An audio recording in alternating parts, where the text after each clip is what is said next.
Assalaamu calaykum caruurey. Maanta waxaan baranaynaa sheeko cusub. Sheekadan waxaa loo yaqaanaa sheekadii sirraadiye. Waxayna ku saabsan tahay nin aad iyo aad u jeclaa dadka afaarahooda iyo sirtooda inuu ogaado. Sheekada sidan ay ku bilaabanaysaa.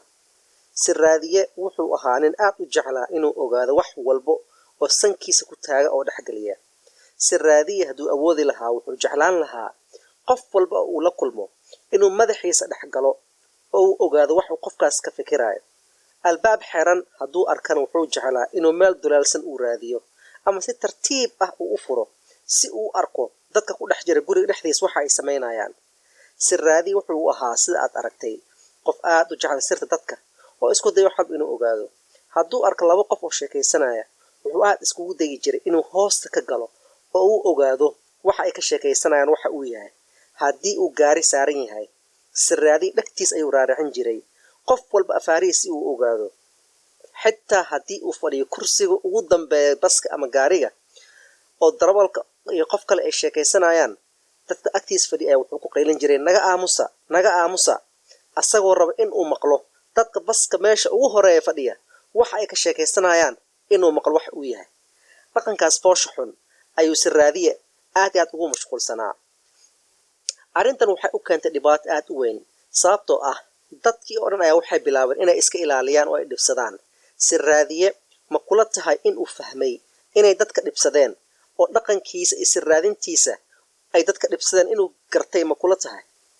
Jawaabtu waa maya, sababtoo ah ninkan magaciisa ayaaba ahaa Sirraadiye.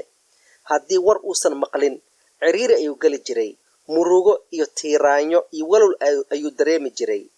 Ilaan horaa loo yiri abuur iyo waano waxaa horeeyay abuur. Sababtoo ah qofka wixii dhaqankiisa ah iyo waxa uu caqligiisa iyo qaabka u fikir uu ku samaysan yahay qofka bedeli kara ma jiro.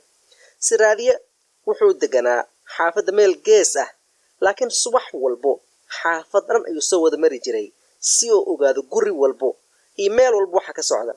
Dadkii xaafadda deganaa ayaa u shiray, waxay ka wada hadleen sidii cashir loogu dhigi lahaa Sirraadiye si warkiisa meel loo saaro loo joojiyo. Arrintan uu ku mashquulay. Oday tima dheere oo ahaa dadka xaafadda degan oo qaata billaahi ka taagna ayaa yiri Sirraadiye waa inaan wax ka qabanaa oo joojinaa afaarihiisa. Xaaji Timiro ay asli ay ayagana ku darsaday oo arrintaas ku raacay oo yiri waa sax, waa inaan Sirraadiye meel la iska saaraa, warkiisa alif waa soo dhaafay markaan. Oday Fanaxle ayaa isagana yiri xal noo keena Sirraadiye shaqadiisa aan ku joojin karno si aan nabad ugu noolaano. Markaasi kadib wax yar kadib oday Fanaxle ayaa qosol ku dhuftay kuna soo booday fikrad fiican oo aad u fiican ayaa igu soo dhacday. Wuxuu yiri kulligiina soo dhawaada, dhagtiinan ii soo raadiciya, qorshe fiican ayaa idin sheegi rabaa, laakiin si uusan noo maqlin Sirraadiye waa in aad si fiican sirta u dhageystaan. Marka kulligiina agteeda soo istaaga. Sirtii ayaa laga sheekaystay. Maalintii dambe ayaa waxaa dhacday Sirraadiye oo xaafadda dhex socday in uu maqlay dadka dhex hadlaaya iyo raadiga ka dhex shidan oday Fanaxle gurigiisa.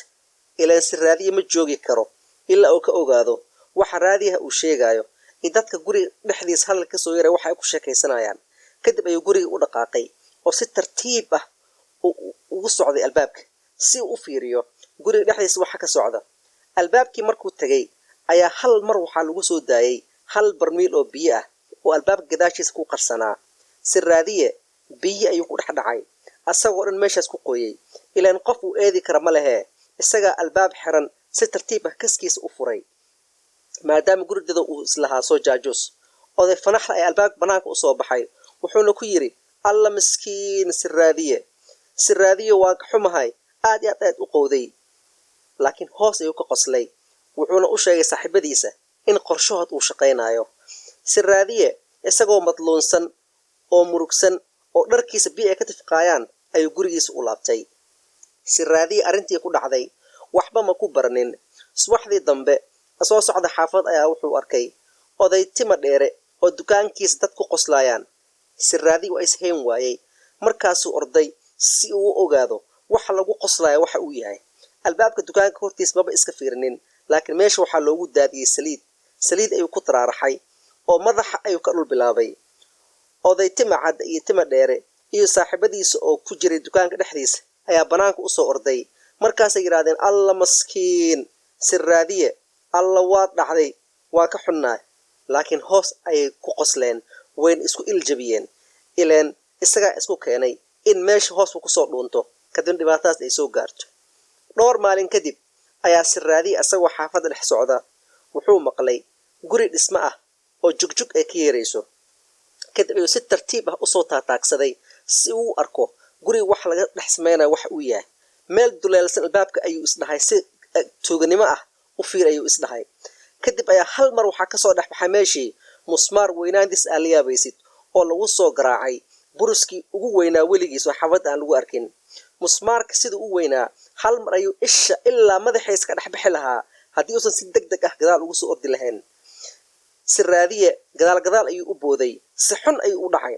korkiisa oo dhan ugu diirdiirmay kadib ayaa banaanka waxaa usoo baxay xaaji asli oo guriga loo samaynayay markaasay tiri alla maskiin sirraadiye maxaa dhibkan kuu geeyey oo meeshaas ku keenay caruurey arrintan ku dhaxday sirraadiye way ku fiican tahay sababtoo ah horaa loo yiri ninkii soo joog laga waayo soo jiif ayaa laga helaa sirraadiye waa xanuunsaday gurigiis ayuuna aaday saliid badan korkiisa marsaday oo kaniini oo xanuun ka joojiyay ayuu cabay hal isbuuc kadib ayaa sirraadiye asagoo xaafadda banaankeeda geed hoostiisa fadhiya ayaa wuxuu maqlay laba qof oo si cod sir ah ku sheekaysanaya geedka gadaashiisa markaasuu istaagay si uu u dhagaysto waxa laga sheekaysanayo laakiin hal mar ayaa qalbigiisa waxaa ku soo dhacay biyihii uu ku dhex kufay saliiddii uu ku kufay iyo musmaarkii weynaa oo ishiisa ilaa maskaxdiisa dilaacin lahaa ayuu soo xasuustay iyo dhibaatadii ka raacday arrimahaas oo dhan